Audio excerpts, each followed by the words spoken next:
എന്നാൽ ഇനി ബ്രോ ക്യാമ്പിൽ എന്താ ചെയ്യുന്നത് പറഞ്ഞുതരാം. ഇവിടെ നിങ്ങൾ പഠിക്കാൻ പോകുന്നത് ഈ ഓൺലൈനിൽ നമ്മുടെ ഗൂഗിളിൽ സെർച്ച് ചെയ്തിട്ടും യൂട്യൂബിലും മറ്റ് എഡ്യൂക്കേഷൻ പ്ലാറ്റ്ഫോംസിലൊക്കെ സെർച്ച് ചെയ്തിട്ട് കിട്ടുന്ന എക്സ്പേർട്സുകളുടെ കോണ്ടന്റ്സ് യൂസ് ചെയ്തിട്ട് തന്നെയാണ് നിങ്ങൾ പഠിക്കുന്നത്. നമ്മളായിട്ടൊരു സ്പെസിഫിക് കോണ്ടന്റ്സ് നിങ്ങൾക്ക് തരുന്നില്ല. എന്നാൽ നിങ്ങളെ ഫീൽഡിൽ, നിങ്ങൾ പഠിക്കാൻ പോകുന്ന ഫീൽഡിൽ ഇൻഡസ്ട്രിയിൽ കറന്റ് വർക്ക് ചെയ്തുകൊണ്ടിരിക്കുന്ന ആൾക്കാർ നിങ്ങളെ കണ്ടിന്യൂസ് ആയിട്ട് മോണിറ്റർ ചെയ്യുകയും കണ്ടിന്യൂസ് ആയിട്ട് നിങ്ങൾക്ക് മെന്ററിംഗ് സപ്പോർട്ടൊക്കെ തന്നിട്ട് ബിൽഡ് ചെയ്യുന്ന ഒരു പ്രോഗ്രാമാണിത്. ഇൻഡസ്ട്രിയിൽ ഇപ്പോൾ വർക്ക് ചെയ്യുന്ന ആൾക്കാർ നിങ്ങളെ മോണിറ്റർ ചെയ്യുക അല്ലെങ്കിൽ നിങ്ങളെ മെന്റർ ചെയ്യുക എന്ന് പറയുമ്പോൾ ആ ഒരു നോളജ് ലെവലിലോട്ട് നിങ്ങൾ ഉയരാതെ നിങ്ങൾക്ക് ഈ പ്രോഗ്രാം കംപ്ലീറ്റ് ചെയ്യാൻ പറ്റൂല. അതുപോലെ മോണിറ്ററിംഗ് എന്നൊക്കെ പറയുമ്പോൾ എല്ലാ വീക്കും നിങ്ങൾക്ക് ഒരു റിവ്യൂ മീറ്റിംഗ് ഉണ്ടാവും. പഠിച്ച് മനസ്സിലാവാതെ നിങ്ങൾക്ക് മുന്നോട്ട് പോകാൻ പറ്റൂല.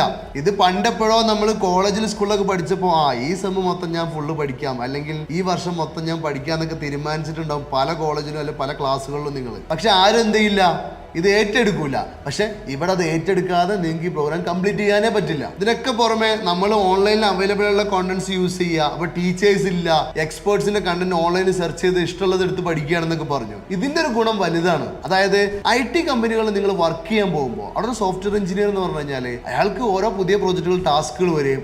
ആ ടാസ്കുകൾ അവർ സ്വയം റിസർച്ച് നടത്തി കണ്ടുപിടിച്ച് ഇംപ്ലിമെന്റ് ചെയ്തെടുക്കുകയാണ് ചെയ്യുന്നത്. അപ്പൊ അതേ മെത്തേഡ് ഇവിടെ ബ്രോ ക്യാമ്പിൽ കണ്ടിന്യൂസ് ആയിട്ട് നിങ്ങൾ പ്രാക്ടീസ് ചെയ്യുമ്പോൾ നിങ്ങൾക്ക് ആ ഒരു സോഫ്റ്റ്വെയർ എഞ്ചിനീയറുടെ അതേ ഒരു ക്വാളിറ്റി ലെവൽ വരും. അത് നിങ്ങൾക്ക് വേറൊരു ട്രെയിനിങ് ഷൂട്ട് പോയാലോ അല്ലെങ്കിൽ വേറൊരു കോളേജ് എഡ്യൂക്കേഷനിലൂടെ പോയാലോ ഈ ഒരു കാര്യം നിങ്ങൾക്ക് കിട്ടൂല. അവിടെ എല്ലാം സ്പൂൺ ഫീഡിങ് ആണ്. അപ്പോൾ വേറെ ഏത് എഡ്യൂക്കേഷൻ മോഡലായിട്ട് കമ്പയർ ചെയ്യുമ്പോഴും ഈ സെൽഫ് ലേണിംഗിലൂടെ ഇത്രയും കണ്ടിന്യൂസ് ആയിട്ട് എക്സ്പേർട്സ് മോണിറ്റർ ചെയ്ത് പോകുമ്പോൾ നിങ്ങളെ റിസൾട്ട് എന്ന് പറയുന്നത് വേറെ ലെവലിലോട്ട് മാറിയിട്ടുണ്ടാവും. ഇത്രയൊക്കെ പറഞ്ഞപ്പോഴും നിങ്ങൾക്ക് കുറെ കൺഫ്യൂഷൻസ് ഉണ്ടാവും. എങ്ങനെയാണ് പ്രോഗ്രാം മൊത്തത്തിൽ വർക്ക് ചെയ്യണം എന്നുള്ളത് അത് ഞാൻ പറഞ്ഞുതരാം.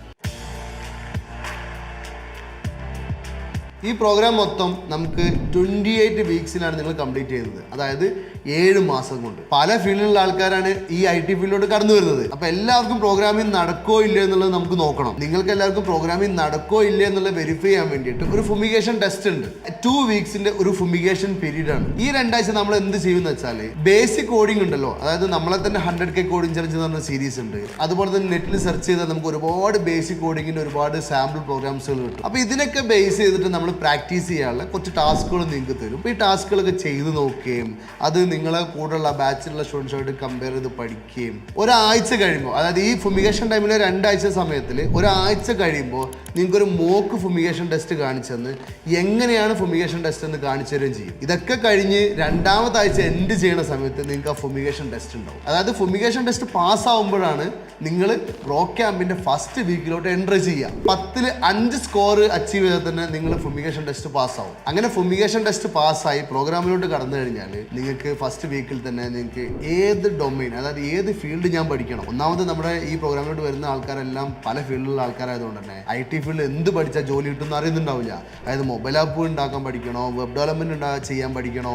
മെഷീൻ ലേണിംഗ് പഠിക്കണോ, ഡാറ്റാ സയൻസ് പഠിക്കണോ, സൈബർ സെക്യൂരിറ്റി പഠിക്കണോ, ഇങ്ങനെ തുടങ്ങി പല സബ്ജക്റ്റുകളുണ്ട്. ഇതിൽ ഏത് പഠിക്കണം, നമ്മുടെ ഒരു അഭിരുചിക്കും നമ്മുടെ നോളജിനനുസരിച്ച് എന്ത് പഠിക്കണം എന്നുള്ള ഒരു ഐഡിയ കിട്ടണം. അപ്പം അതിന് വേണ്ടിയിട്ട് നമ്മുടെ ടെക് ടീമുമായിട്ട് ഡിസ്കസ് ചെയ്തിട്ട് അത് ഇൻഡിവിജ്വലി ഡിസ്കസ് ചെയ്തിട്ട് നിങ്ങളെ ഒരു ഡൊമൈൻ എടുക്കാൻ നമ്മൾ സഹായിക്കും. അപ്പോൾ നമ്മൾ ആ ഫസ്റ്റ് വീക്കിൽ ആ ഡൊമൈൻ എടുത്തതിന് ബേസ് ചെയ്തിട്ടായിരിക്കും പിന്നെ എല്ലാ വീക്കുകളിലും തുടക്കത്തിൽ നിങ്ങൾക്ക് ടാസ്ക് വരികയും ആ വീക്ക് കംപ്ലീറ്റ് ചെയ്യുമ്പോൾ ആ ടാസ്കിനെ ബേസ് ചെയ്തിട്ടുള്ള ഒരു റിവ്യൂവർ വന്നിട്ട് നിങ്ങളെ ടാസ്കുകളെല്ലാം നോക്കി നിങ്ങൾ ഓൺലൈനിൽ റിവ്യൂ ചെയ്ത് ഓക്കെ ആണെന്നതിന് മുന്നോട്ട് കടന്നു പോവുകയാണെങ്കിൽ തന്നെ എന്തൊക്കെ രീതിയിൽ മുന്നോട്ട് പോകണം, ഇനി എന്തൊക്കെ മെച്ചപ്പെടുത്തണം എന്നുള്ള രീതിയിലുള്ള മെൻറ്ററിങ് കാര്യങ്ങളൊക്കെ അവർ പറഞ്ഞു. ഈ റിവ്യൂവേഴ്സ് എന്ന് പറയുന്നത് ഇൻഡസ്ട്രിയിൽ മിനിമം 3 years എങ്കിലും വർക്ക് ചെയ്ത എക്സ്പീരിയൻസ് ഉള്ള ആൾക്കാരായിരിക്കും നിങ്ങൾ മോണിറ്റർ ചെയ്യുന്നത്. അങ്ങനെ നിങ്ങൾ ഓരോ വീക്ക് കടന്നു പോകുമ്പോൾ ഈ ഒരു 28 വീക്കിൽ 2ഓളം നല്ല വലിയൊരു IT പ്രോജക്റ്റുകൾ ചെയ്യുകയും അത് കമ്പനി സ്റ്റാൻഡേർഡിൽ ബിൽഡ് ചെയ്യുകയും അത് ലൈവിൽ മറ്റുള്ള കമ്പനീസിനൊക്കെ കാണാൻ പറ്റുന്ന രീതിയിൽ റിലീസ് ചെയ്ത് നിങ്ങളെ റെസ്യൂമൊക്കെ ബിൽഡ് ചെയ്ത് നിങ്ങൾക്ക് പ്ലേസ്മെൻറ്റ് ട്രെയിനിങ് ആക്ടിവിറ്റീസ് ഒക്കെ കഴിഞ്ഞ്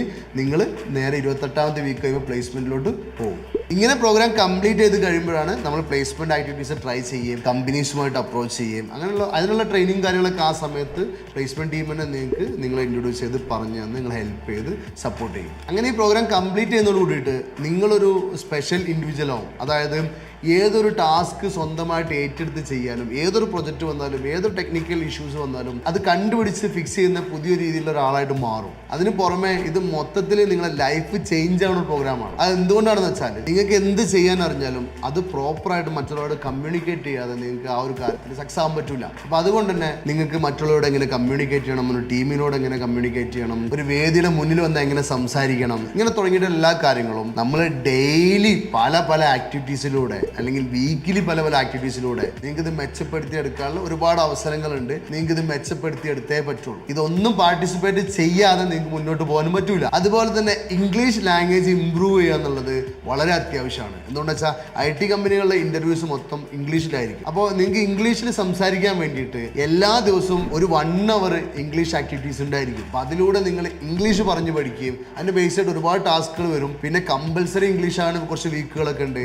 അപ്പോൾ അങ്ങനെ നിങ്ങളെ ഇംഗ്ലീഷ് പതിയെ ഇമ്പ്രൂവ് ചെയ്ത് കൊണ്ടുവരും. അപ്പോൾ ഇതൊക്കെ പ്രാക്ടീസ് ചെയ്യിപ്പിക്കുകയാണ്. അതായത് നിങ്ങളെങ്ങനെ സംസാരിക്കണം, നിങ്ങളെങ്ങനെ നിൽക്കണം, നിങ്ങളെങ്ങനെ ബിഹേവ് ചെയ്യണം, നിങ്ങളെങ്ങനെ ഡ്രസ്സ് ചെയ്യണം, അങ്ങനെ മൊത്തത്തിൽ അതായത് വലിയൊരു ഗോൾ സെറ്റ് ചെയ്ത് നിങ്ങളൊരു വലിയ ഡ്രീമിന് പിന്നാലെ വർക്ക് ചെയ്യണം. അവിടെ IT സ്കില്ലിന് പുറമെ ഇതെല്ലാം ബിൽഡ് ചെയ്യണം. അപ്പോൾ അങ്ങനെ ഇതിലെല്ലാം പാർട്ടിസിപ്പേറ്റ് ചെയ്യാത്ത ഒരാൾക്ക് ഈ പ്രോഗ്രാം കംപ്ലീറ്റ് ചെയ്യാനും പറ്റൂല. അപ്പോൾ ഇത്രയും കാര്യങ്ങൾ ചെയ്യാൻ ഈസി ആണോ എന്ന് വെച്ച് കഴിഞ്ഞാൽ ഈസി അല്ല, കുറച്ച് ഹാർഡാണ്.